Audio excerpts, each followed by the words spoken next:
দেখুন আলু সয়াবিনের তরকারিটা হয়ে এলো।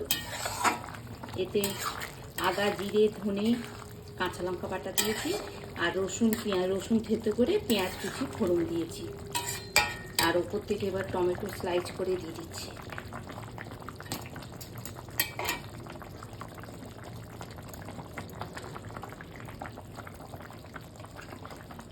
আর ধনে পাতা।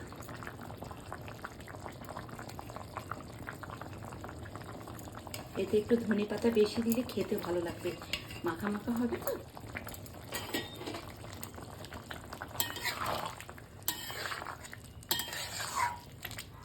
হয়ে এলো।